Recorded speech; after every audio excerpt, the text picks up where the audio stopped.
I offer my respectful obeisances to all the Vaishnavas and several sannyasis and senior devotees are here. So, with your blessings and permission, I would like to start this topic. So, we are trying to understand how to build good, cordial, everlasting, friendly, loving relationships and how to tackle distresses based on the teachings of Srimad Bhagavatam. The Bhagavatam way we need to do this.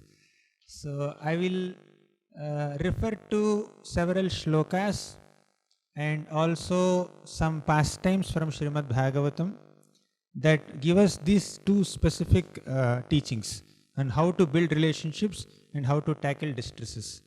Because relationship building is something that is crucial in everyone's life. No one can live alone.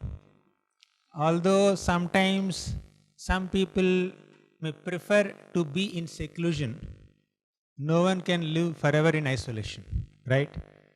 I think some of us or many of us have the experience of being in isolation in COVID time. Anyone quarantined here? So several times we were quarantined. It's such a painful experience. Okay, no one to share your heart. Okay, no one can live in isolation. Even Supreme Lord Krishna, the Supreme Personality of Godhead Krishna, he is Atma Rama, self-satisfied. Apta Kama, not a single desire of Krishna is left unfulfilled.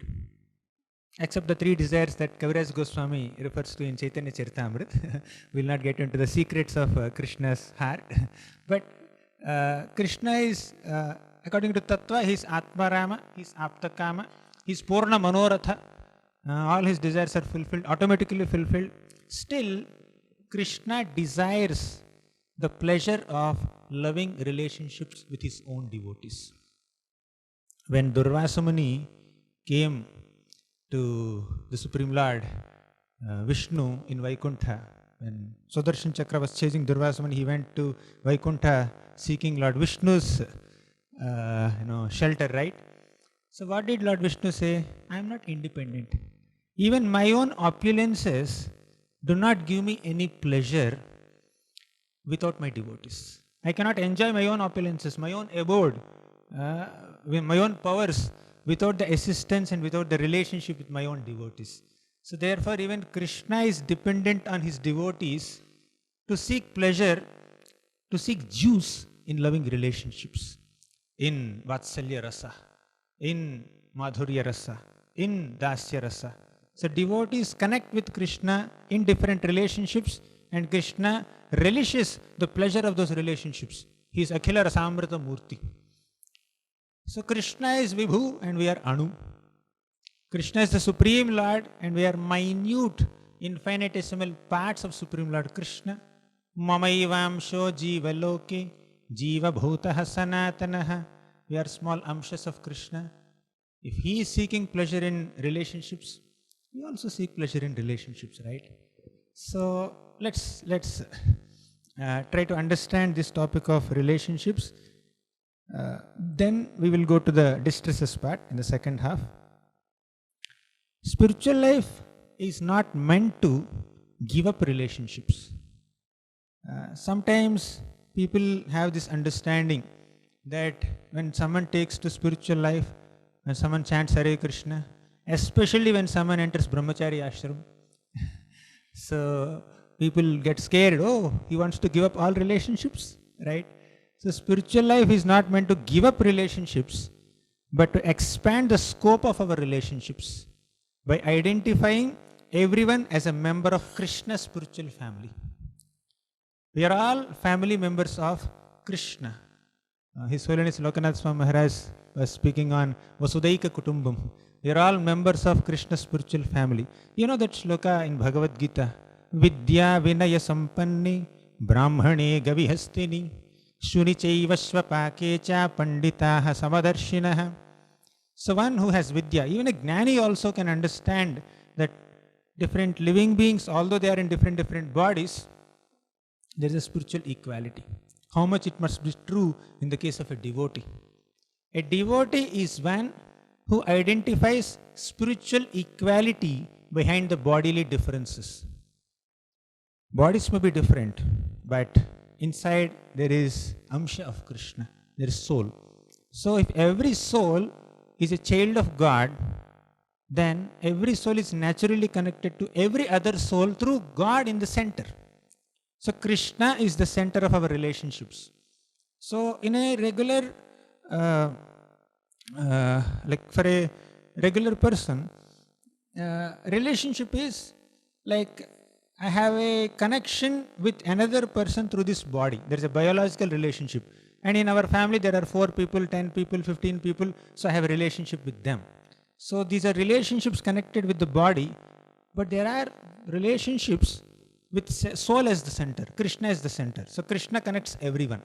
So there's a devotee is one who wants to maintain loving relationships with all souls who are actually children of God.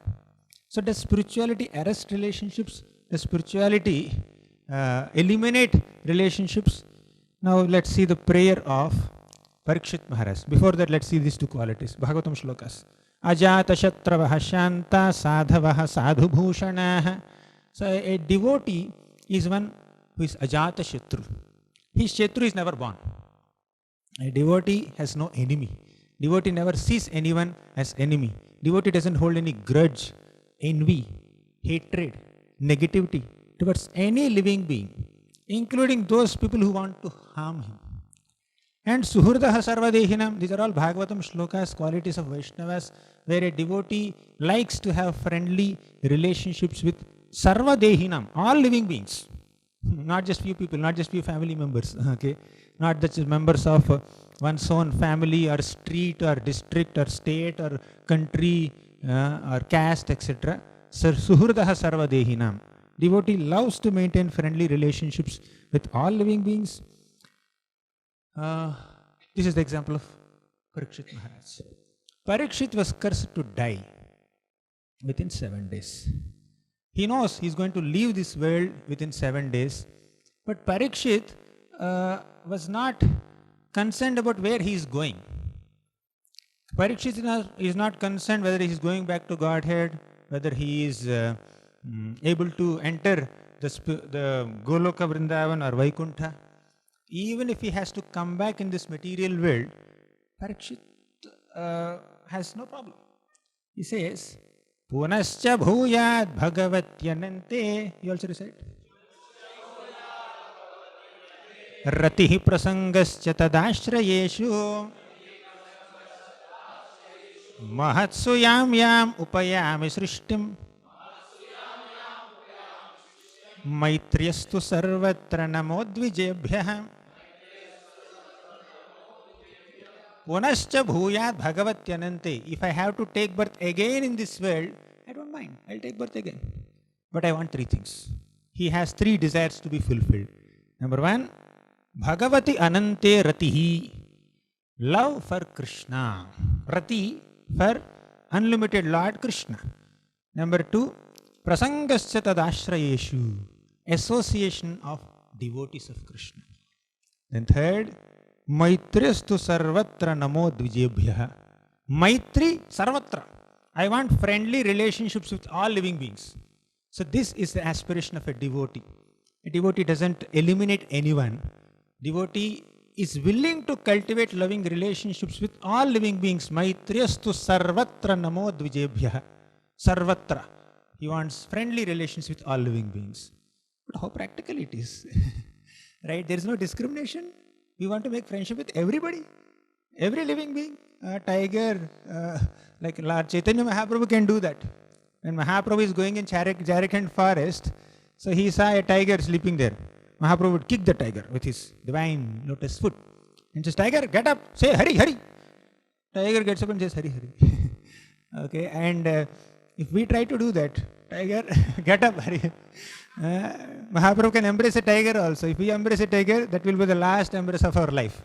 Okay, so we cannot imitate Mahaprabhu. When Mahaprabhu saw a river, he entered the water to take bath. Then some big elephants came there. And Mahaprabhu splashed water on the elephants and said, chant Hari Hari. And all these elephants started chanting and dancing also. We can't do that. So I was coming from MI on this way, this narrow way, and elephants were coming. Right? We were a little scared. We were just going behind. So when you see elephant, we'll get afraid. So when you say relationships with all living beings, is there no discrimination? Should we cultivate relationship with all living beings? So there is a role of discrimination. Now, you see, Rupa Goswami says, Svajati Yashaya Snigdha Sri Bhagavat Bhakta Sangho. Srila Rupa Goswami in Bhakti Rasamrita Sindhu recommends that we cultivate friendly and loving relationships with like-minded devotees. Devotees who aspire for a similar goal. He aspires for Krishna Prema, she aspires for Krishna Prema. I am also aspiring for Krishna Prema. Let me have a loving relationship with these people. There is a common goal. There is a commonality. So, it's a recommendation from the Acharyas that although devotees are excited and willing to have loving relationships with everyone, still preferable association is association of devotees. Okay. Now, let's see what Lord Chaitanya Mahaprabhu says, who taught the principles of Bhakti Rasamrita Sindhu to Rupa Goswami. He said, Asat Sangatyagayai Vaishnavachar. So Vaishnavas Achar, it's an etiquette of all Vaishnavas to avoid unfavorable association. Avoid the association of Avaishnavas. Don't hear from them. Avaishnava Mukhodgiranam Putam Harikathamritam Shravanam Naiva Kartavyam Sarpa Uchishta Yathapayah. So we should not even hear from non-devotees, even if they speak from Shastra, because the mind gets contaminated. So, trying to cultivate relationships with those people who are favorable to bhakti, favorable to our advancement in bhakti, and avoiding relationships with those people whose association is unfavorable to our bhakti is what is recommended by Acharyas, Shastras, Chaitanya Charitamrita, Bhakti Rasamrita Sindhu, even Bhagavatam. Does it mean that a devotee hates materialistic people? So we may stay away from materialistic people to protect our own bhakti lata.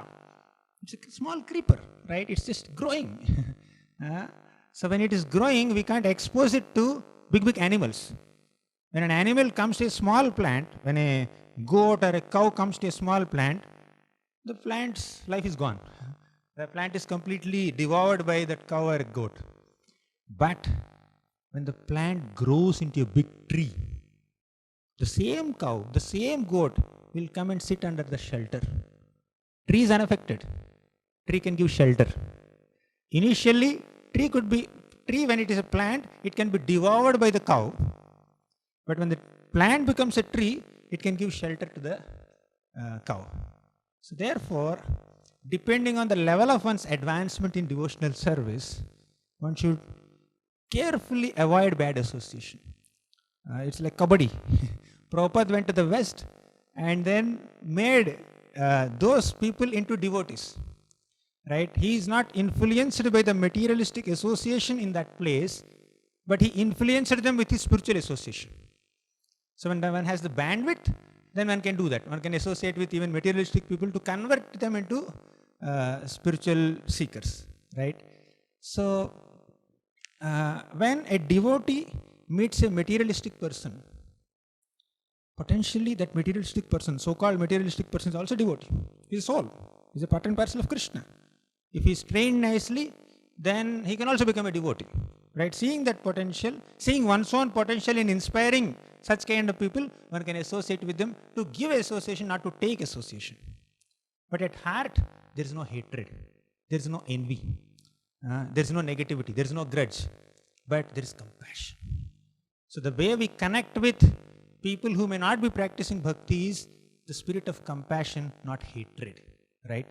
So, Goswamis of Vrindavan, they are dhira dhira jana priyau priyakarau nirmatsarau pujitau. They are loved by gentle people and ruffians also. They are nirmatsara. They are completely non-envious. Devotee is one who doesn't hate anybody. Right? There are two types of materialistic people. Bhagavatam says, 11th canto Bhagavatam. Ya esham purusham sakshad Atma Prabhavamishwaram Na bhajantyavajananti Sthanat bharshtaha patantyadha. This shloka comes in the conversation between Nimi and Navayogendras. Who are they? You can go back and explore, and I know many devotees must be knowing them. So I will focus on this third line. So the shloka says there are two categories of materialistic people. One, na bhajanti. Two, avajananti. Na bhajanti category, they don't worship Krishna out of ignorance, out of innocence. Avajananti people, they don't worship Krishna out of arrogance. One category is ignorant, another category is arrogant. So ignorant category of people, ignorant people amongst the materialistic circles, they are object of compassion, preaching. So a devotee can go to them and enlighten them in bhakti. But these people, if one does not have the bandwidth, one should avoid, stay away from them. Because their envy, their materialism could affect us. They are arrogant people. So in short, there is a lot to discuss in these two categories, but I'll keep it here. So two types of materialistic people are there. Some are innocent, some are ignorant, some are arrogant. So ignorant people must be enlightened, can be enlightened. Arrogant people, they are little tough. Okay. So therefore, Bhagavatam says this. Same, Nimi Navayogendra Samvad, that conversation says this. That a devotee connects with different people in different ways. Prema, Maitri, Kripa, Upeksha. Prema is love for Krishna. Maitri is friendship with devotees. Kripa is compassion with ignorant people, innocent people. Upeksha is staying away, right? Neglecting or just staying away, maintaining respectful, safe distance from them because they are arrogant people. So these are the four ways. So I'm just giving a prelude. So we'll go a little deeper. In this context, let's remember the prayer offered by Sudama, the florist. So Krishna has two devotees. Both of them, Krishna has two devotees with the name Sudama. One Sudama is his Gurukul friend, a Brahmana. Another Sudama is a Mathuravasi who is a florist. Okay. So when Krishna was touring Mathura city, he was seen by all the Mathuravasis. All the Mathuravasis left their activities in the middle and they came out to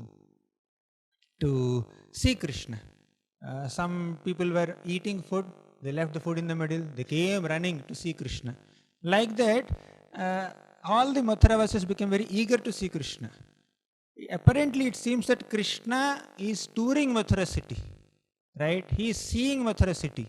But actually, Mathura city is seeing Krishna. So Krishna is getting excited touring Mathura city, but Mathura city is getting excited to see Krishna. Because they have been hearing about Krishna. In those days, there is no newspapers or TV channels or WhatsApp broadcasts. As soon as Krishna killed Aghasur, someone took a photograph and then circulated in WhatsApp community. It did not happen in those days. So people were hearing. There is a wonderful little boy in Vrindavan who has killed so many demons miraculously. He's a human child, but he's performing so many superhuman activities. Kritavan kila karmani saharamena keshava. So they were hearing about Krishna, but they never saw Krishna. They were excited to see Krishna. All the Mathuravasis were excited to see Krishna. One person did not come out of his home. That is Sudama florist. Okay. Why he did not come out? He was so eager to render service to Krishna. He's a florist. What service he does? He would make nice fresh flower garlands and he would offer them to Krishna. Sudama was so busy making a garland for Krishna that he forgot to even come out of his home to meet Krishna. So Krishna asked the Mathuravasis, where does Sudama stay? I heard that Sudama's house is here. Krishna was searching for the address of Krishna was searching the address of Sudama. He did not have a GPS, Google Maps for him. He has to ask people address. So he was just moving, and then he came to Sudama florist. He is just very absorbed in making garland. He was sitting there. Then he saw some blue lotus sweet were there. He just lifted yellow dhoti he saw. Then he saw the beautiful form of Krishna and smiling face of Krishna. And he became so excited and he was stunned. He was speechless. He wanted to offer obeisances, but there was no space. Krishna was standing so close. He offered half dandavats, right? He offered half dandavats to Krishna and welcomed Krishna and offered garlands. So, Sudama did not offer garland only to Krishna. Krishna was accompanied by Balram and all the Gopa friends. Sudama offered garlands to all of them. Our love is not meant only for Krishna. It is meant for Krishna's devotees, Krishna's entourage, Krishna's associates also. Next point. Krishna became very pleased, not only with the service done by Sudama to himself, but also with the service done by Sudama to his devotees. Then Krishna said, Sudama, whatever you want, I'll give you. Ask a benediction. He asked this. Sopi vavrechalam bhaktim tasmin evakhilatmani tadbhakteshu cha sauhardam bhuteshu cha dayam param. He wanted three benedictions, just like some time back he was asking, right? Parikshit Maharaj, he said, Sopi Vavre Achalam Bhaktim. First desire of Sudama is, I want unshakable devotion. Achala Bhakti. Chala, Chanchala means moving, flickering. Okay, I don't want that kind of flickering bhakti. I want steady bhakti. Achalam Bhaktim. Second desire. Tad Bhakteshu Sauhardam. I want friendship with your devotees. Second desire. Fine. Third desire. Bhuteshu cha dayam param. Bhuteshu. Bhuta means not ghost. Okay. Bhuta is all living entities here. So Bhuteshu cha dayam. Daya means compassion. I want to be compassionate towards all living beings. So devotees love Krishna. They make friendship with other devotees. But what about people who are not devotees? They are compassionate. They want to enlighten them. They want a relationship with them also. But what establishes that relationship between a devotee and a person who is not yet a devotee? Compassion. Right? It's not that a devotee thinks that I am compassionate upon them. A devotee thinks Krishna is compassionate upon them and I am an instrument of Krishna's compassion. Right? So we are transmitters of compassion, not originators of compassion. Originator of compassion is Krishna. Krishna is the origin of compassion. A devotee represents that compassion. Devotee transmits that compassion. Devotee receives it and transfers it. Right?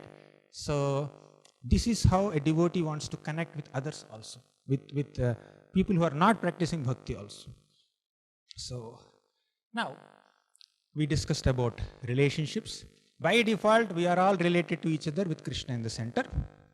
Whether we are devotees or not yet devotees, that we have seen. And if they are devotees, what should be our approach? If they are not devotees, what should be our approach? That also we have seen. Now, we will see how to spiritualize material relationships with the example of Kunti Maharani. We were discussing examples everywhere. Parikshit's example, Sudama's example. Now we will see the example of Kunti Devi. Mother Kunti offers prayer to Krishna. Comes in the 8th chapter of the 1st canto of Bhagavatam. Krishna just orchestrated the entire Kurukshetra war and he was about to leave from Hastinapur. He has to go to Dwarka. Dwarka is his capital. So when Krishna was going to Hastinapur, suddenly Uttara came running. Krishna, Krishna Mahabaho, Pahi Pahi Mahayogin, Deva Deva Jagatpate, please protect me, please protect me.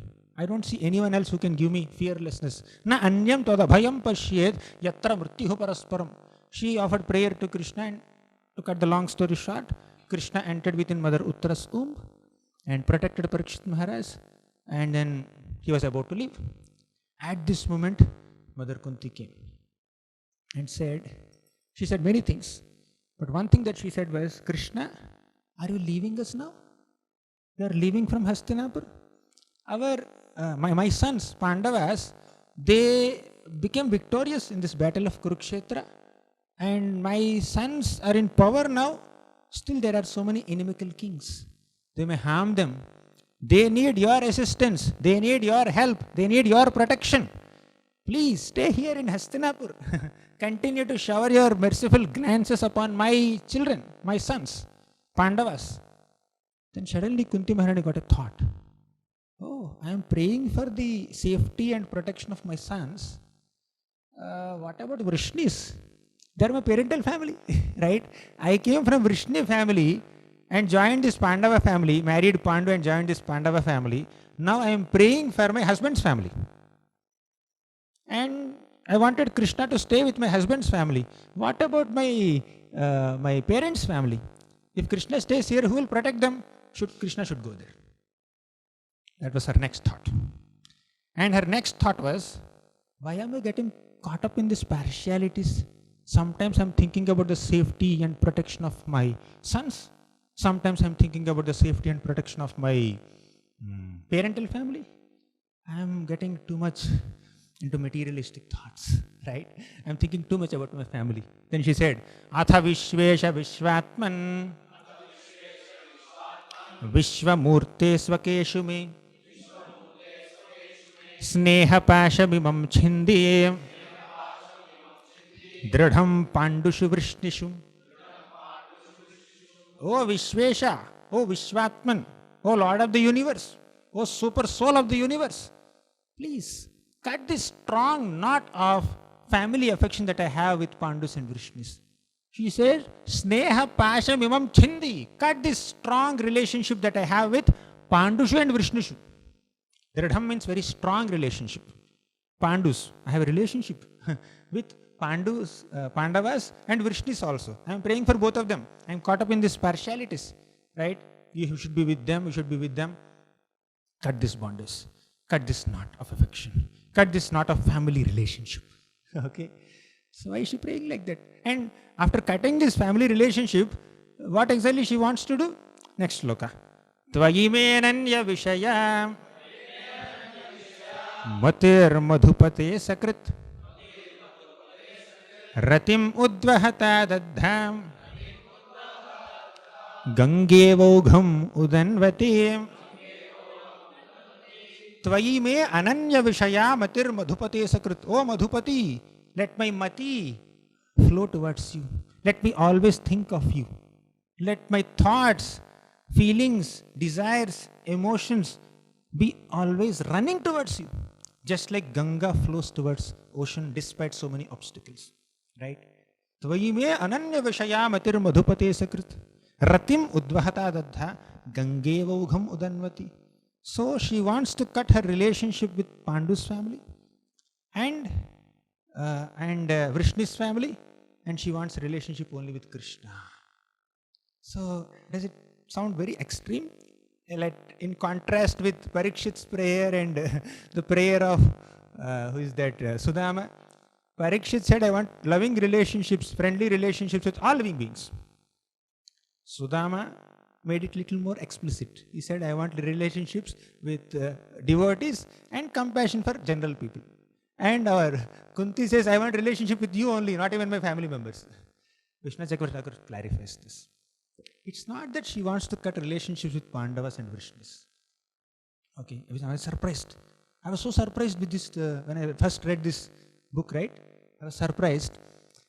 But Kunti Maharani had two types of relationships with Pandavas and Vrishnis. One is the skin relationship. Second is the soul relationship. Right? So she is connected to Pandus and Vrishnis through the body. There is a bodily relationship. And she is also connected to them on a spiritual plane. What is that? They are devotees. She is also a devotee. There is a spiritual relationship between Kunti Maharani and Pandus and Vrishnis.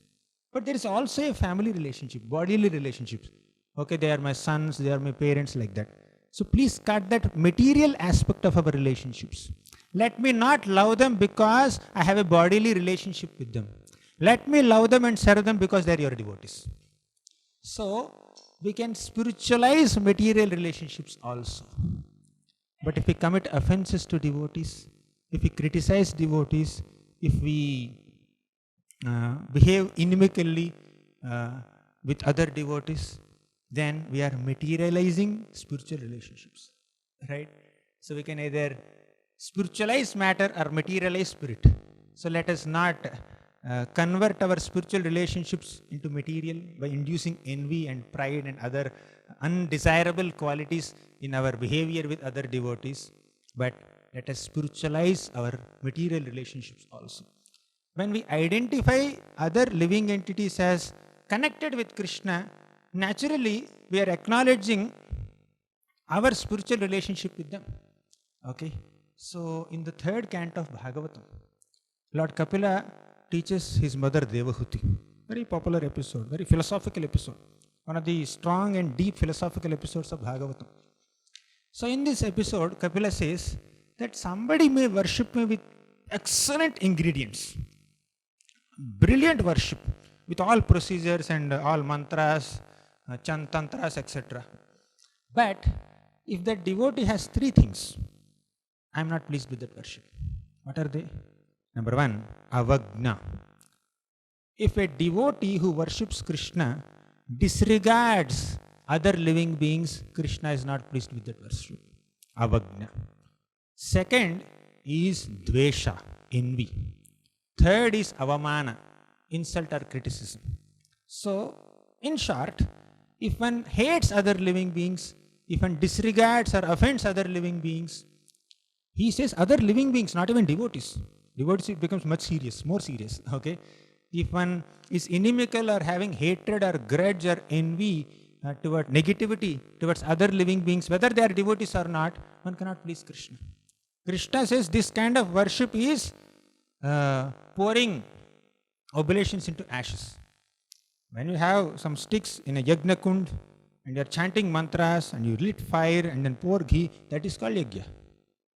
But yajna is over, there is big ash and you take 10 kilos of pure organic ghee and pour in it. Nobody will call it yajna, right? So pouring oblations into ashes, if one worships Krishna by disregarding and offending and criticizing other living beings. Of course, sometimes a constructive criticism may be made, which is an expression of compassion when great acharyas are criticizing materialistic people. Okay, but if one's criticism is accompanied with envy, hatred, grudge towards other living beings, that is displeasing to the Lord. So basically, Kunti Maharani wants to preserve her spiritual relationship with her family members. She wants to love them not because they are just family members. She wants to go a little beyond that also. She loves them, she wants to love them because they are all devotees of Krishna. So this is spiritualizing material relationships. Now, there are some keys to cordial relationships. How to make a relationships very cordial and nice. So relationships based on selflessness and service are expected from devotees, not exploitation and pampering of each other's egos. When I pamper someone's ego, naturally that person's ego is boosted and he sees me as a friend. There's a difference between genuine appreciation of other Vaishnavas' good qualities and trying to pamper them to get things done through them. There's a difference, right? When there's a genuine appreciation, they will voluntarily try to love us and serve us. But if there is just a formality kind of appreciation and we try to pamper the egos or something like that, then they may still be compatible, but that compatibility is not sustainable. Okay? The so-called compatibility that does not lead to sustainability in relationship is not desirable.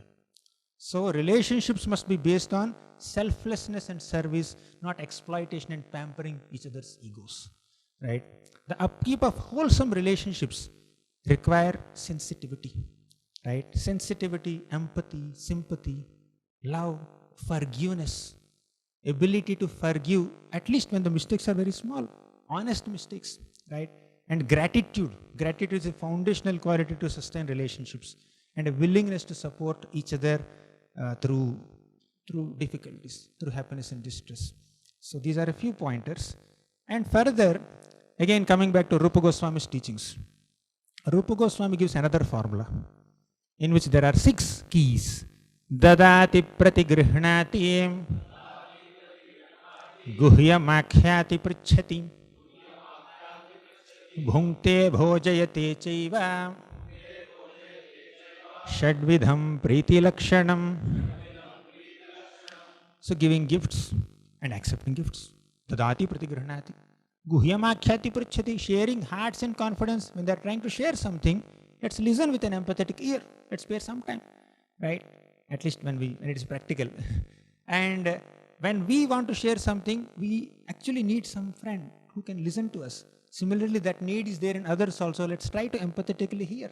So, guhyamakhyati pruchati. Okay, sharing hearts and confidence, not necessarily prajalpa, but sharing hearts and confidence in a Krishna conscious way. Then, bhunkte bhojayate chaiva, feeding prasadam. Give prasadam, they are so pleased. Okay, just like you become pleased when you receive prasadam, others also become pleased when we give prasadam. So, these are 6 loving exchanges. One more, very, very important. I am concluding this first section. So, last 45 minutes, I hope we are on time. So, last, more than half an hour, 40 minutes we were discussing how to build relationships. But I'll come to the most important point of building relationships. Harer gunakshipta matihi Bhagavan badarayanihi Adhyagan mahadakhyanam Nityam Vishnu Janapriyaha. So this shloka comes in the first canto of Bhagavatam, right after the most popular shloka. Anyone knows here? Yes, there are scholars sitting here. Yes, Padmakinimaya Prabhu. What's the shloka before this? Is correct. Continue from there. Anyone else? Atma Ramascha Munayo Nirgrantha Apyurukrami Kurvanti Ahaitukim Bhaktim Itham Bhuta Guno Harihi. Lord Sri Chaitanya Mahaprabhu has given 61 explanations to this one shloka. 61 meanings to one shloka. Right? It's a very important shloka in Bhagavatam. But the next shloka is also important. That's very close to my heart also. Okay. So this shloka is very, very important. Why? Let's discuss the previous shloka once. Atma Ramascha Munayo Nirgrantha Apirukrami Kurvanta Haitukim Bhaktim. Whether someone is an Atma Rama, self-satisfied person, says, Muni, thoughtful says, Nirgrantha, someone who has nothing to do with any grantha, illiterate person, right? Still, all these people can perform bhakti unto Krishna.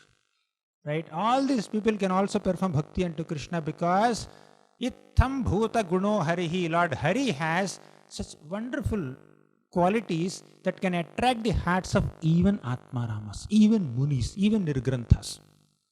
So, Sukadeva Goswami, as soon as he appeared on this planet, as soon as he took birth from his mother's womb, he was just going away, leaving his father.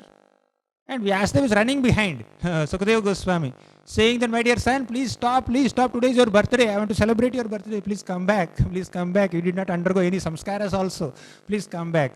But Sukadeva Goswami is not stopping only.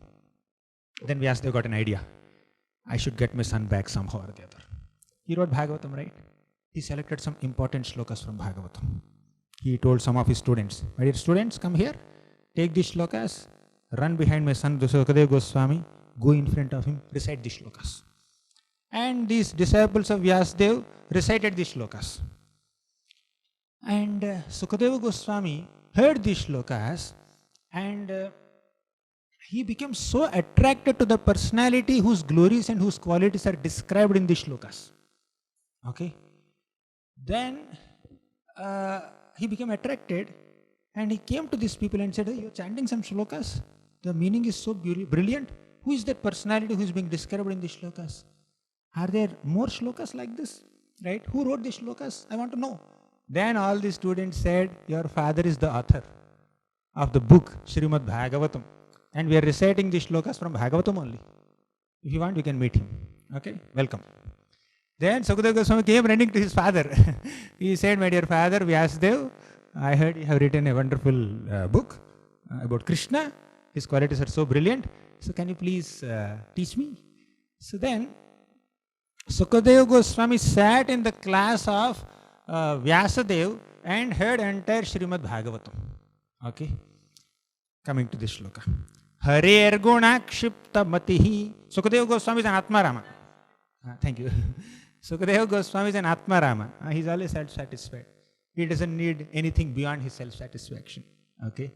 At this moment, he is not a... Take all this. Take all the sheets. Distribute to whoever did not receive. So, Sukadeva Goswami is an Atmarama. Atmarama means self-satisfied. In the beginning of our presentation, we said Krishna is Atmarama. Now we are saying devotee is an Atmarama. How is it possible? Krishna is Atmarama. He doesn't need anything beyond himself for his satisfaction.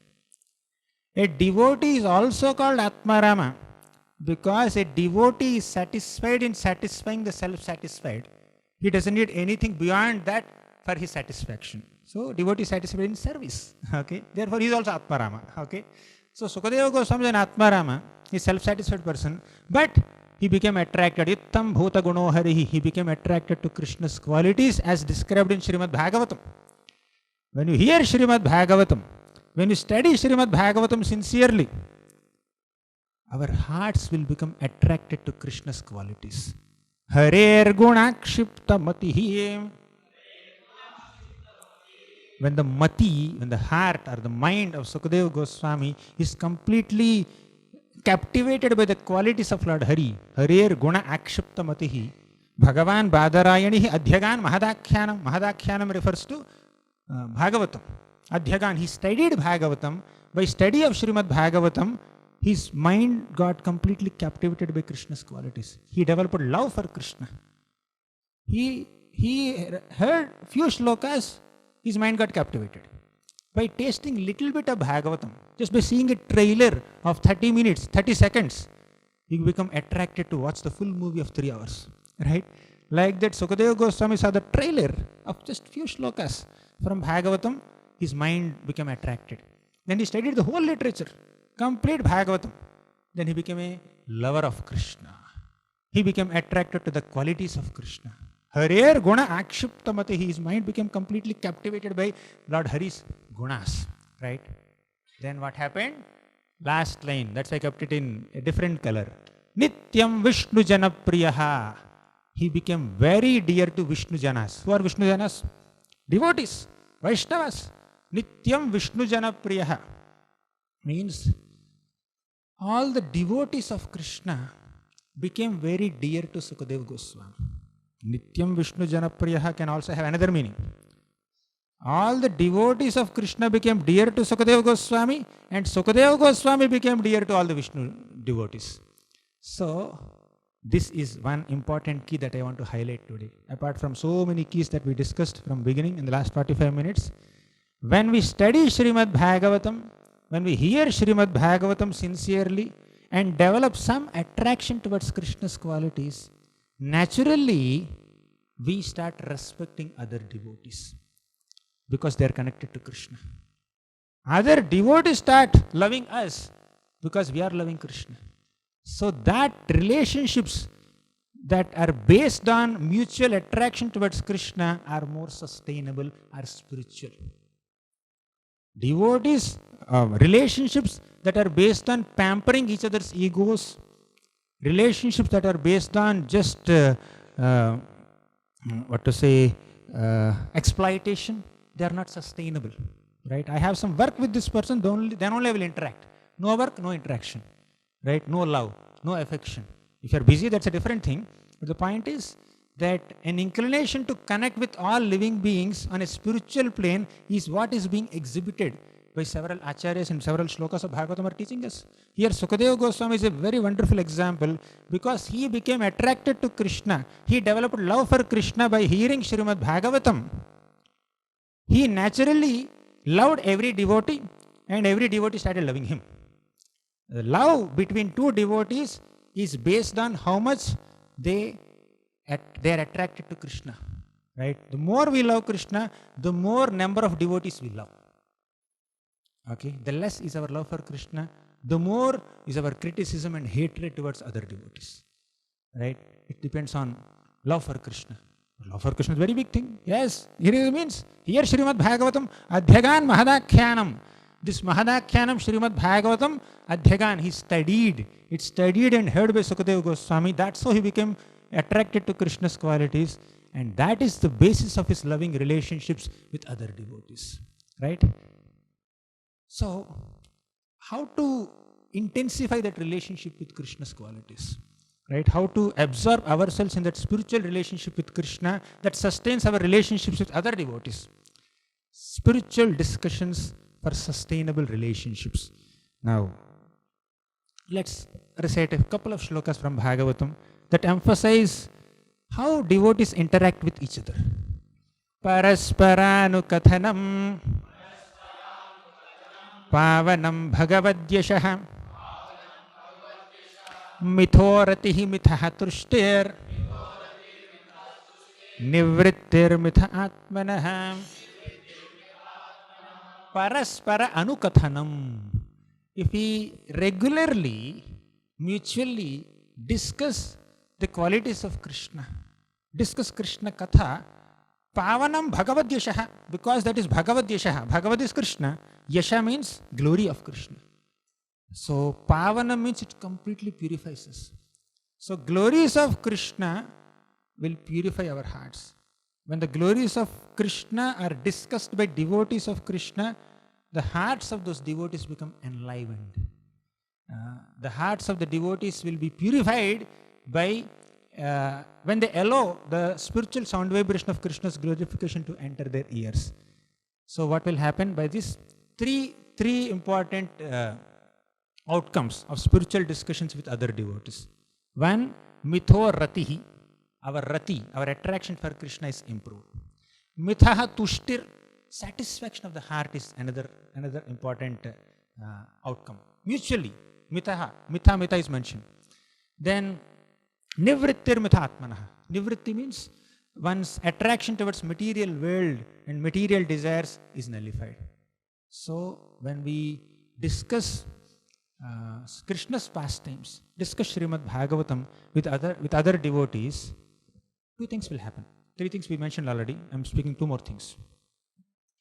When one devotee glorifies Krishna and another devotee hears that glorification, then this other devotee, second devotee, will understand how much the first devotee loves Krishna. Okay?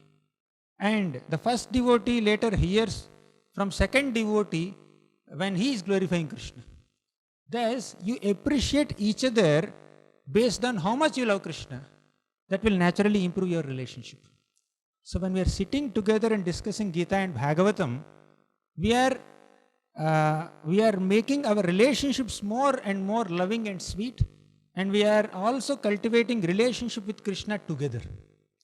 So this devotee has so much appreciation for Krishna, so your appreciation for him will increase, right?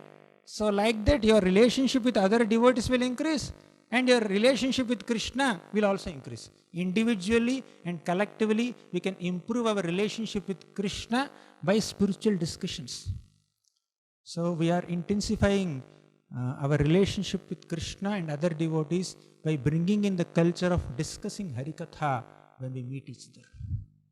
Yesterday also in Art of Study and Teach, that session, I was speaking on this only. Krishna Katha need not be restricted to public gatherings.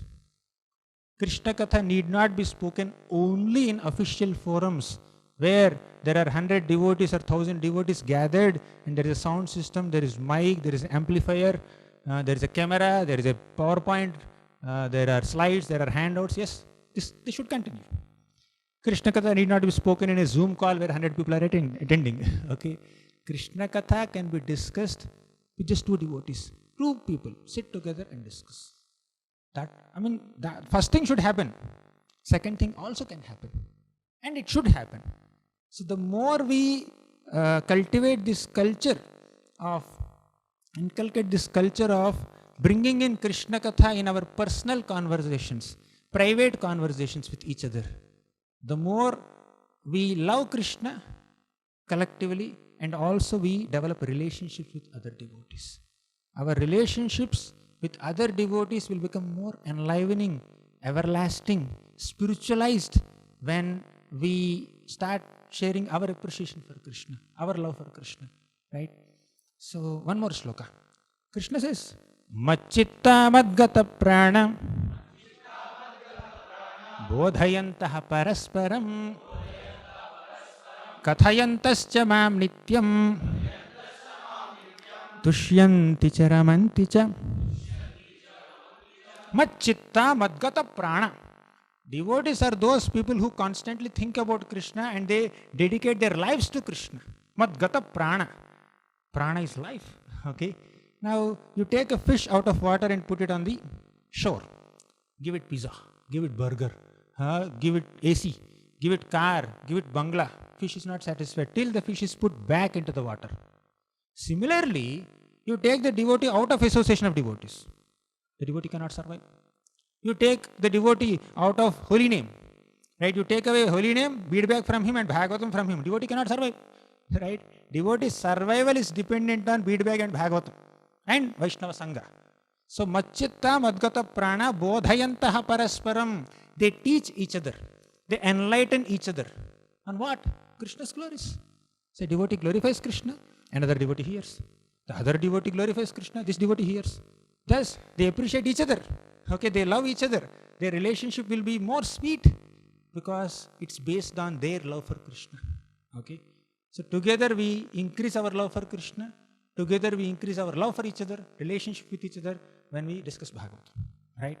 Apart from many other things that we discuss, sympathy, empathy, all these are great. But this is one more important spiritual element. So Chaitanya Charitamrita is filled with such Krishna Katha in private conversations, right? Lord Chaitanya Mahaprabhu would sit with Ramananda Rai for 10 days, only two of them. There are no 100 people audience, no sound system. Only two of them, 10 days, they are discussing Harikatha. Ramananda Rai, when he goes to Jagannath Puri, then once Pradyumna Mishra comes to Lord Chaitanya Mahaprabhu and says, Lord Chaitanya, I want to hear Harikatha. Mahaprabhu says, I don't know Harikatha. Only Ramananda Rai knows Harikatha. Go to him. Then Pradyumna Mishra goes to Ramananda Rai and only two of them, they will discuss Harikatha. Discuss about Krishna.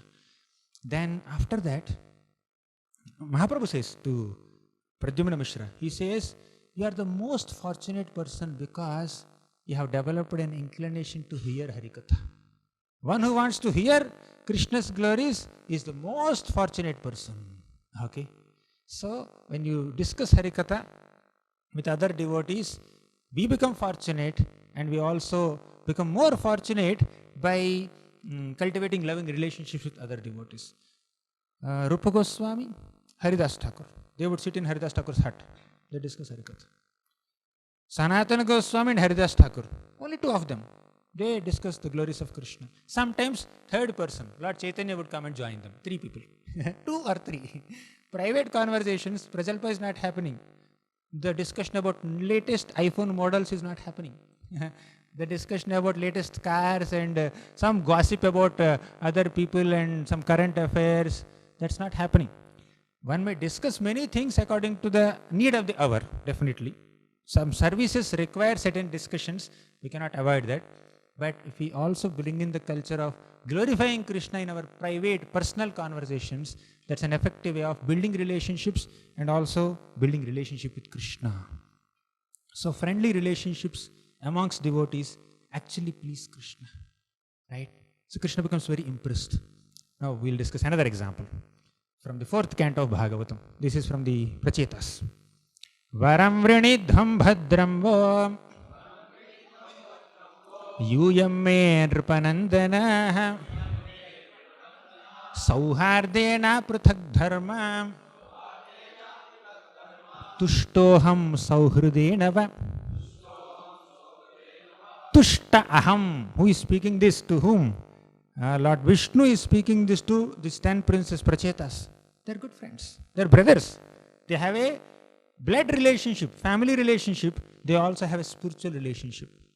Their father Prachinabar, he told them, my dear sons, you should go to the forest and do some austerities for your purification before you take up serious responsibilities as kings and householders. So they all went, obedience to father, they all went to the forest to worship Lord Vasudeva, perform some devotional austerities. Then, seeing their inclination to worship Lord Vasudeva, Lord Shiva came, because Shiva becomes very excited as soon as he sees someone excited to worship Lord Vasudeva. So Shiva came in front of them and said, you want to worship Vasudeva? I'll tell you how to do it. Because he's Vaishnavanam Yatha Shambho. He's the best of all Vaishnavas. How to worship Lord Vishnu, Shiva knows very well. So Shiva voluntarily came. He said, Yah param brahmasa sakshat triguna jiva samgitat bhagavantam vasudevam prapannaha sapriyo hime. He said that whoever wants to worship Vasudeva is very dear to my heart. Shiva says. So Shiva is not excited to give benediction to Vrakasur. He is excited, voluntarily excited to give all boons to our prachetas. Right? So once Vrakasur, you know Vrakasur's example, right? So he is looking for someone who can fulfill his desires very easily. So he went to Narada Muni. Tell me some person whom I should worship. Then Narada Muni said, you worship Lord Shiva. He is Asutosh. He is very easily pleased. Then Vrakasur started his fire, sacrificial fire. He took out some flesh from his own body and then putting in the fire. Okay, that is his austerity, that is his worship. He is meditating on Shiva. Shiva is not coming only. He knows what will happen if he comes. He is not coming, and Vrakasur got so frustrated, he wants to cut his head and put in the fire. Then Shiva came out of the fire. He said, stop this nonsense, what do you want? Okay, then he said, I want to put my hand on someone's head, he should die. Right, that's my desire. My God, this is what you want. For this you call me? Okay, no problem, take it, tathastu. Then Vrakasur said, I want to put my hand on your head. I want to put my hand on your head to test whether your boon works or not. Then he was running away. So Shiva and Vishnu came and protected him, you know that. So Shiva is not very excited with people who approach him with material desires, but Shiva wants to enlighten people who wants to worship Krishna. That is Shiva's relationship with other Vaishnavas. So he came in front of Prachetas, taught them a beautiful song called Rudra Gita. And these 10 princes learned that Rudra Gita from Shiva, went underwater and started chanting that Rudra Gita. Then after 10,000 years, Lord Vishnu came and said, Varam Vrinidham Bhadram Vo Yuyam Me Nripanandanaha. O sons of King Prachinabarhi, I am going to give you Varam, benediction. Okay, you ask whatever you want. Why? I am very pleased with you. Sauhardhena apruthak dharma. You all have performed devotional service with sauharda, with love, with friendly relationships. So Krishna is very, very pleased when devotees have loving relationships with each other. Again he says, Tushtoham sauhrudenava. Sauhrida is coming in 4th line, sauhrida is coming in 3rd line also. Krishna is very pleased with the loving relationships of devotees. Tushtoham sauhrudenava. When devotees connect with each other with love, then Krishna becomes very pleased. So cultivating friendly relationships is very important for all the reasons that we have been discussing in the last 1 year.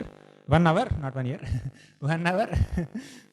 And this is another reason. To please Krishna, we should deal with other devotees with love, with affection. Prabhupada says, the unity of individual souls attempting to satisfy the Lord, rendering service to the Lord is real unity. So when we come together and cooperate with each other with an inclination to love others and serve Krishna and discuss Harikatha, that will enliven the relationships. Okay? And the Lord is pleased to give all kinds of benedictions. So one last point about relationships. Commonness in uniqueness. If people are of different natures, how can there be relationship? Sometimes there is an incompatibility between two people, two devotees. Sometimes there is difference of opinion. Sometimes there is chemistry mismatch.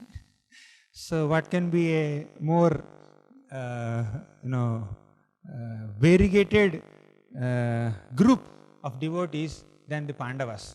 Yudhishthira Maharaj, very sober, very calm, very cool. And he is a knower of dharma. Bhima, very aggressive, right? Very angry. And Arjuna, balanced, right? He is little like Yudhishthira Maharaj, little bit like Bhima also. He has power also. And as far as strength is concerned, Bhima has the strength of 10,000 elephants in one arm. So some devotee was very nicely explaining, you keep 10,000 elephants in one row and Bhima would punch the first elephant, and the 10,000th elephant will fall down. Just imagine what must have happened to the first elephant. Right? Okay. So that is Bhima's strength. And Arjuna, he has his Gandiva bow, he has so many military certificates from great universal celebrities like Shiva and Indra. So this Nakula Sahadev, they have their own powers, they have their own skill set. So they are all very varied, they are different in their natures, in their skill set, but they are all together. And they had some difference of opinions also, but they are all together with Krishna in the center. One thing that is common amongst all Pandavas is their love for Krishna, right? Their inclination to glorify Krishna, right? So that keeps them together. So with these few points about building relationships the Bhagavatam way, let's also try to discuss tackling distresses the Bhagavatam way. How much time do we have?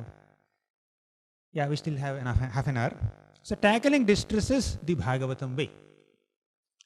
So there's a similarity in the discussion that we had now, till now, and what we are going to have now also. But I'll take you to Vrindavan now. Lord Krishna's associates in Vrindavan, the Vrajavasis, teach us by their example a wonderful distress mechanism to deal with distresses, right? So someone is giving you a distress formula, distress mechanism to deal with distress. Like the best of all the devotees whose pastimes are described in Bhagavatam are the Vrajavasis. So if you want to deal with the distresses, what else? Who else can teach us other than the Vrajavasis? Let's see what they have to teach us. So now I'll get into a little storyline. So Vrindavan is a place filled with happiness. Spiritual happiness. Completely dedicated to love Krishna. Now there is this shloka in the Venu Gita, the gopis of Vrindavan are saying, Vrindavanam sakhi bhuvo vitanoti kirtim yaddevaki sutapadam bhujalabdha lakshmi govinda venu manumatta mayura nrityam prekshadri sanvavaratanya samasta sattvam. Vrindavanam sakhi bhuvo vitanoti kirtim. All the gopis are discussing amongst themselves. Do you know the glory of Vrindavan? Vrindavan is actually increasing the glory of the entire earth planet. This earth planet is so fortunate because the land of Vrindavan is there on this earth. That's the real fortune. So what is the fortune of Vrindavan that is making earth planet fortunate? Yaddevaki sutapadam bhujalabdha lakshmi. Because Vrindavan has obtained the lotus footprints of Krishna. Krishna walked barefoot in Vrindavan. Because you're all exalted devotees and leaders, I'm not getting into giving basic details. Krishna walked barefoot in Vrindavan, directly imprinting his divine auspicious lotus footprints on the surface of this land of Vrindavan.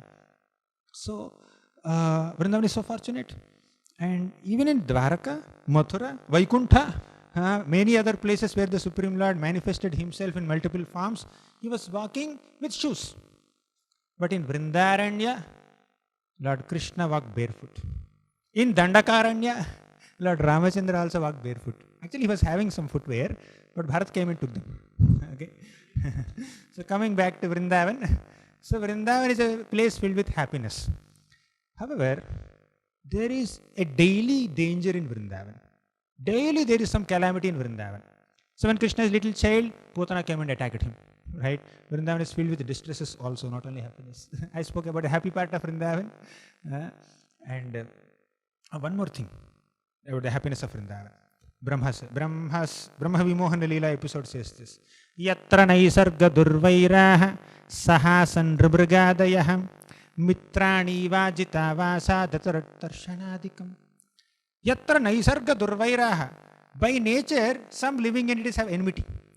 As soon as a tiger sees a deer or a human being, tiger thinks that my meal is ready, right? And the human being or deer has to run away.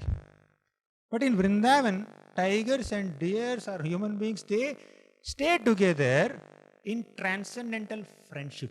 Mitrani iva ajita vasa. Because Vrindavan is ajita vasa. Vasa is residence, ajita is unconquerable Lord. So Vrindavan is the home of Krishna. There is no scope for envy there. Coming back to our original discussion about relationships, Devotee Sangha means zero envy. Envy is zero. In Vrindavan, nobody is envious of anyone else. So we can create Vrindavan ambience, Vrindavan atmosphere wherever we are staying by giving up envy, by getting rid of our hearts from envy, right? So Vrindavan, there is no envy. So there is no distress. When there is envy, there is distress. Okay? So that's one reason for distress. Now coming to these episodes, Vrindavan is a place where there is a constant attack of demons, constant attack of calamities. Not only demons are creating trouble in Vrindavan, sometimes devatas are also are causing some troubles in Vrindavan. Indra creates a devastating rainfall in Vrindavan to destroy everyone. Okay, Aghasur comes and opens his mouth and he wants to swallow everybody. Then, especially in the first 3 years, 4 months of Krishna's manifest pastimes, where he spent time in Vrindavan, Balya Leela, not Vrindavan, Gokul Mahavan, there were several calamities. Some calamities that were mentioned in Bhagavatam were Putana's attack. She came in the form of a beautiful, motherly woman with a malicious intention to kill Krishna. Secondly, Utkacha. There is a demon named Utkacha. He came, he's a ghost, he's an associate of Kamsa. He is also called Shakatasur because he entered a Shakata. Shakata means cart. So this Utkacha, this ghostly demon, entered the cart and he wanted to fall on Krishna. But you know what happened? Krishna, with his butter-like soft divine foot, he just kicked that cart and the cart fell down. Okay, you know that. So there is an attack of Putana, there is an attack of Shakatasur, and Trinavarta, when Krishna was just a 1-year-old baby. Trinavarta came, the whirlwind demon. He came and picked up Krishna and went 800,000 miles high into the sky, into the outer space, to kill him, to eat him. But somehow, Krishna, as if an infant baby who is afraid of height, altitude from the ground level, he became fearful and he caught hold of Trinavarta's neck. Right? You see some small children, when you lift them, they become little fearful and they catch with their little fingers, with their little grip, they catch your hand very tightly. That's how Krishna caught his neck tightly. And he was hanging from Trinavarta's neck like a blue locket. Right? Blue locket on his chest. So he was just hanging like that. But with that little grip of Krishna, Trinavarta's the throat got choked up and he collapsed from there. And where did he land? Trinavarta airplane took off from Vrindavan, Gokul Mahavan. So what is the possibility of an airplane that went 800,000 miles into the sky, crashes from there, and then he will fall, the airplane will fall exactly at the same point where he took off? Right? So, but it happened in Trinavarta airplanes. Okay. So Trinavarta just fell in Gokul Mahavan. Where exactly? Right next to Mother Yashoda, Rohini Mata, and many other motherly gopis of Vrindavan. They were lamenting, right? He fell right next to them. Not on a house, not on a gopa or gopi or a cow or a calf or a peacock or a buffalo or monkey. He fell on a big boulder. Okay. All his limbs got dislocated. This is all Krishna's divine arrangement. So Krishna is protected. So I am not here to elaborate on Trinavarta Leela or Shakatasur Leela. Point is, so many calamities came in Vrindavan. So one more calamity is Mother Yashoda, Damodar Leela, the most favorite Leela of so many devotees. So when Mother Yashoda tied Krishna to this wooden grinding mortar, Krishna just dragged it between these two Yamalarjuna trees and the trees fell down. And devotees were thinking, what would have happened to Krishna if the cart fell on Krishna? Shakatasura episode. What would have happened to Krishna if these two trees fell on Krishna? Damodar Leela episode. So there was a big meeting. So all the heads of Vrindavan, like Nanda Maharaj, Upananda, all these great personalities, elderly Gopas, they had a big meeting. They were thinking that Krishna and Balram were being attacked by so many demons. We must protect Krishna somehow or the other. Looks like this Gokul Mahavan is infested with so many demons, ghosts, and evil forces. We must run away from here. So let us go to Vrindavan. From Gokul Mahavan, let us all shift to Vrindavan. So point is, calamities are inevitable in this world.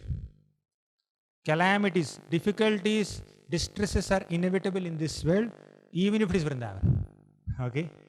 So, but we can make an attempt to evade danger.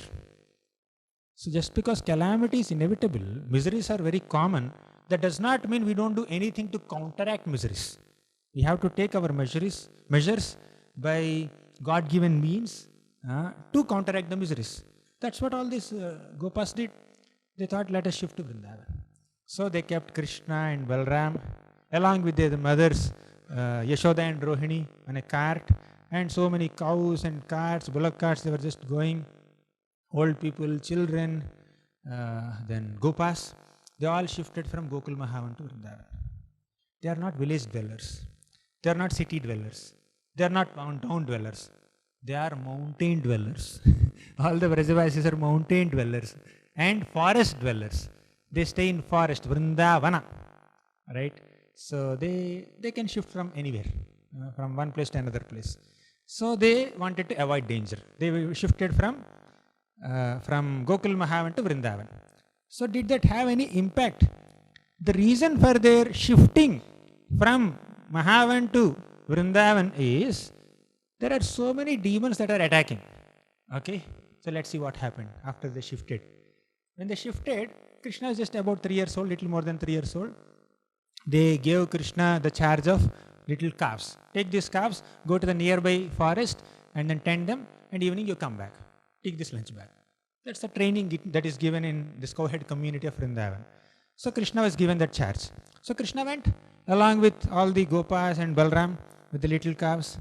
Then a demon named Vatsasur came in the form of a calf and tried to kill Krishna. To cut the long story short, what did Krishna do? Krishna caught the legs of this calf and twirled him around and threw him on the top of a kapita tree. So then all the kapita fruits fell down and they ate. So not only this, immediately there is another attack of Bakasur. Bakasur came, a crane demon came and swallowed Krishna. And Krishna just entered the mouth of Bakasur. Bakasur thought, I have killed Krishna. And all the Gopas also thought that Krishna is killed. And they fainted. Even Balramji fainted, seeing that Bakasur had swallowed. Then all the Devatas came. Brahma came with his Brahmadanda on his swan carrier. Shiva came with his Trishula on the bull carrier. And Mother Kali came. Indra came with his thunderbolt. So many Devatas came and tried to fight with this Bakasur to avoid the calamity. But Bakasur was unaffected. Then after a while, Krishna became very hot. Krishna is cool like butter also, soft like butter also. He can be hot like iron rod also. You know how he killed Keshi demon, right?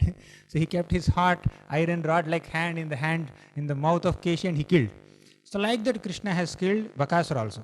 Basically he increased his heat inside and Bakasur just opened his mouth and Krishna came. He just came out and he bifurcated the beak of Bakasur and killed him. So the point is, although these Vrajavasis shifted from Mahavan to Vrindavan just to avoid demons' attack, as soon as they shifted, 2 demons attacked Krishna. Although we try to destroy distresses in this world, they will come. So distresses are inevitable. We cannot counteract miseries, right? We can take so many measures, just the flavor of misery may change. The style, the way it attacks, the time duration for which it stays, they may vary, but distresses are unavoidable. But we can be peaceful amidst this chaos. How? Now, I'm coming to the solution part. Okay, tackling distresses, the Bhagavatam way, okay, is this. Iti nandada yogopaha Krishna Rama katham mudam kurvanto ramamanascha navindam bhavavedanam iti nandadayo gopaha Krishna Rama katham muda. I just mentioned that when Krishna took charge of calves, 2 demons attacked him.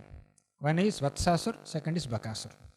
all the little Gopa friends of Krishna, they would see Krishna kill these demons, and in the evening, with great excitement, with great pleasure, with great happiness, with their childish innocence, they come and narrate all these demon killing pastimes of Krishna to their elders. They would go to their father. Every Gopa would go to their father and mother, and he would say that, you know, my dear mother, my dear father, what Krishna killed? One demon came in the form of a calf. We thought that it's also our calf only, but Krishna recognized that this is not a calf, this is a demon. And Krishna twirled him around, threw him on Kapita tree, and all the Kapita fruits fell, and we ate the fruits. With great excitement, they would narrate these pastimes. And the elders, with great astonishment, would hear these pastimes. There is Vismaya. Okay? There is Vipatti, there is Vismaya. And there is Viraha also, that we will see later. But Vipattis are very common in Vrindavan. And the way Krishna comes out of these Vipattis causes Vismaya, astonishment. Vipatti is distress, and Vismaya is astonishment. So all the elderly cowhead boys, cowhead men, who hear Krishna's demon killing pastimes from their sons, they become very excited. And they constantly discuss about Krishna and Balram amongst themselves. They heard from their own sons, right? Bhagavatam class is given by children to the elders there, right? And after Bhagavatam class is completed, the elders will start another Bhagavatam class, Madchitta, Madgata, Prana, Bodhayantaha, Parasparam, amongst themselves, right? They will do Parasparana Kathanam. You know, my son said Krishna did this in Vrindavan, in the forest. And another Gopa, elder Gopa would say, my son also said the same thing. And this is the talk of Vrindavan. Right? The gopis will discuss about Krishna's demon killing pastimes. The elder Gopas will discuss about demon killing pastimes. And the little Gopas also would do that. So that's what this shloka says. Iti nanda dayo gopa Krishna Rama katham muda.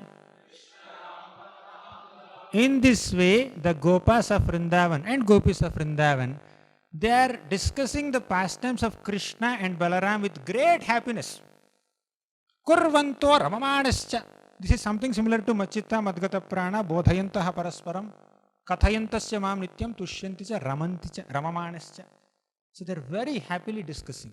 And this last line, which I highlighted in a different color. Na vindan bhava vedanam. Bhava means material existence. Vedana means distress. Na vindam, they did not experience. Calamity, distress existed in Vrindavan, but that distress did not affect the Vrajavasis because they are constantly discussing Krishna Katha. To the degree we absorb our minds in the glorification of Krishna in Srimad Bhagavatam, to that degree we remain unaffected by calamities. Calamities continue to exist, but they don't affect a devotee like they affect a conditioned soul, like common people. Because a devotee feels a sense of hope, sense of confidence, great dependence on Krishna by regularly discussing Harikatha. Okay?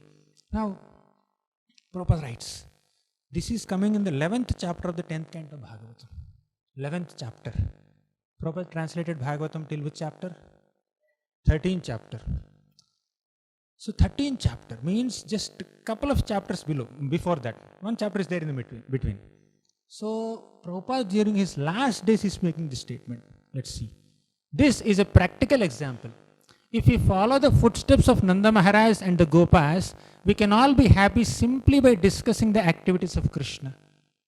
There is more also in the purport, you can go back and read.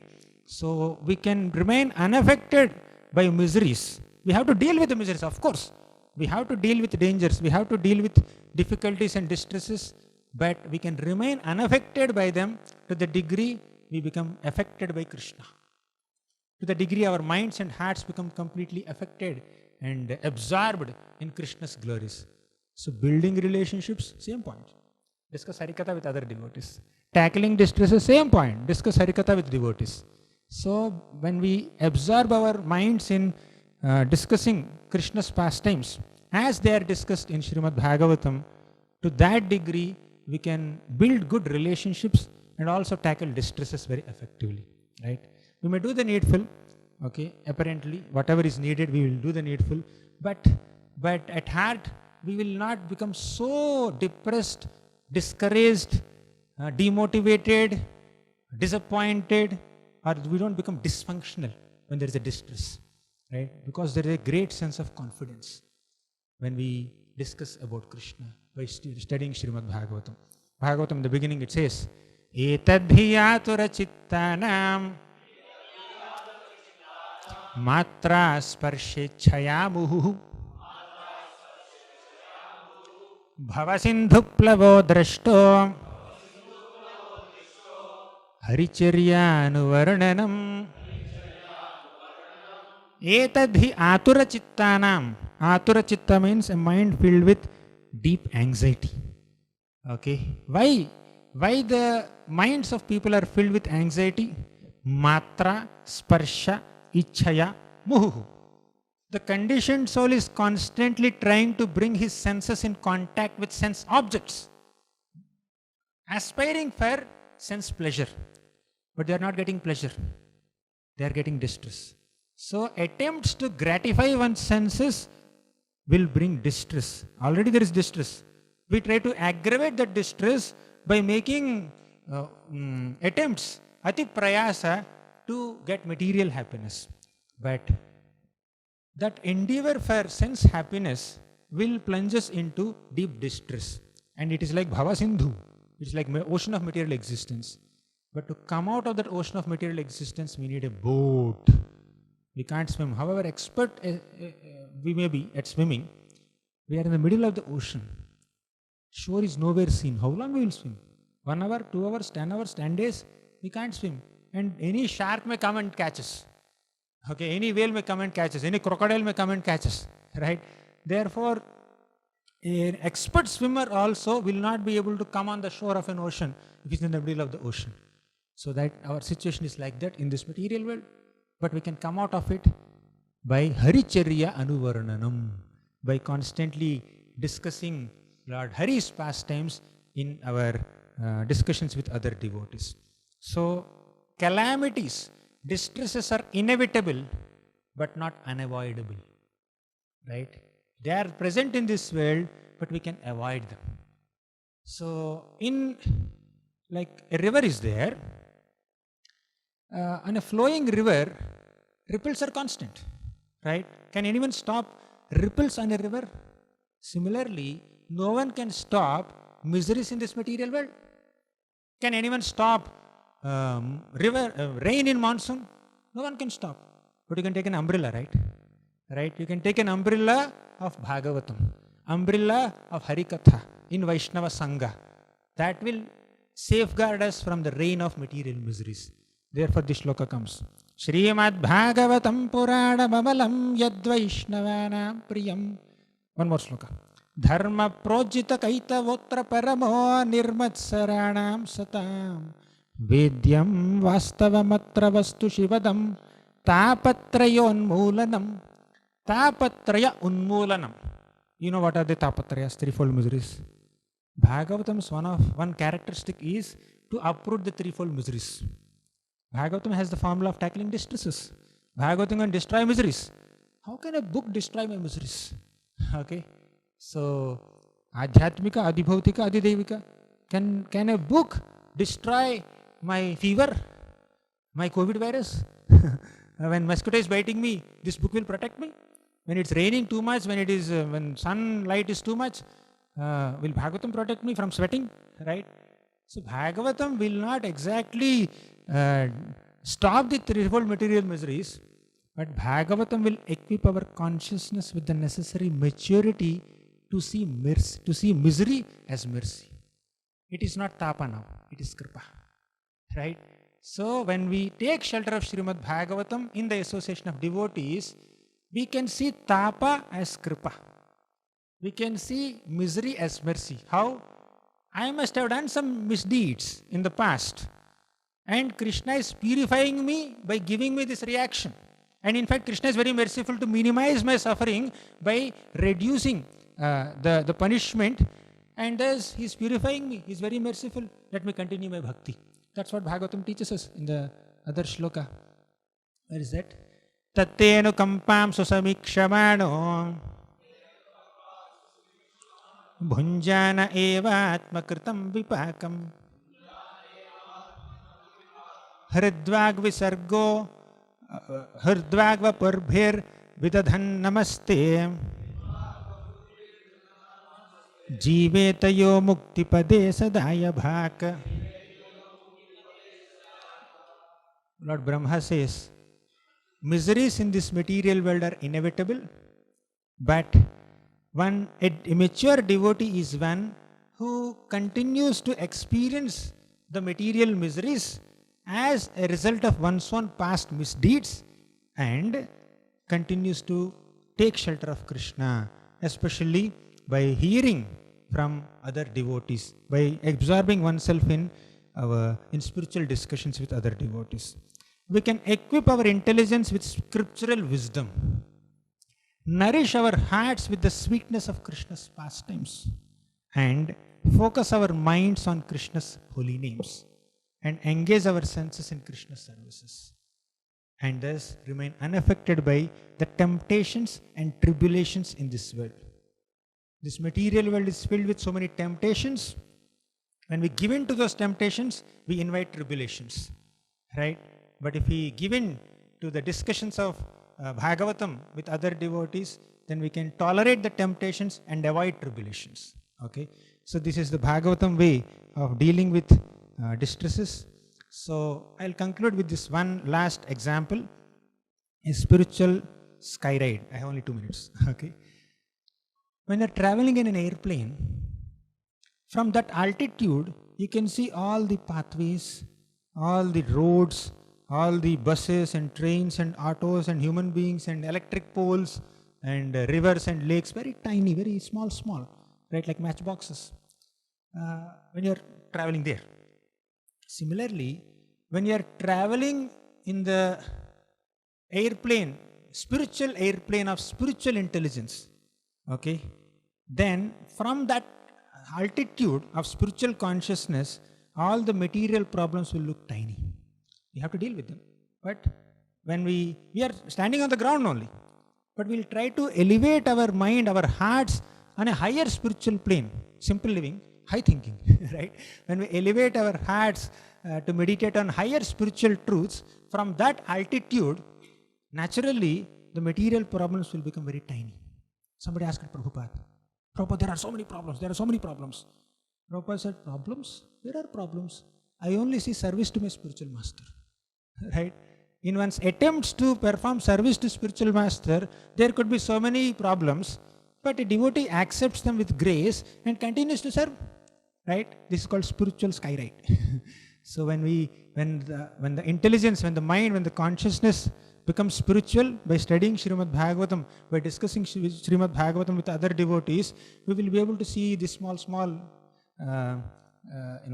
problems very tiny, very insignificant.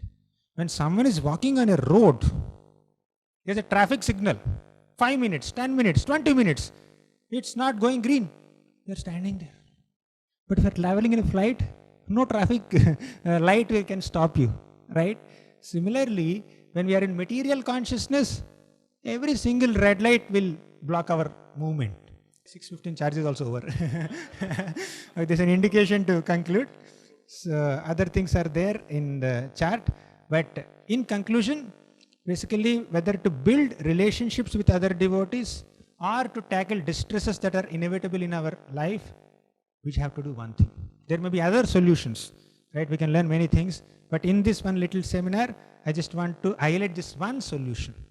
If we discuss, study Srimad Bhagavatam in the association of our other devotees, then we will be able to build nice cordial relationships with them.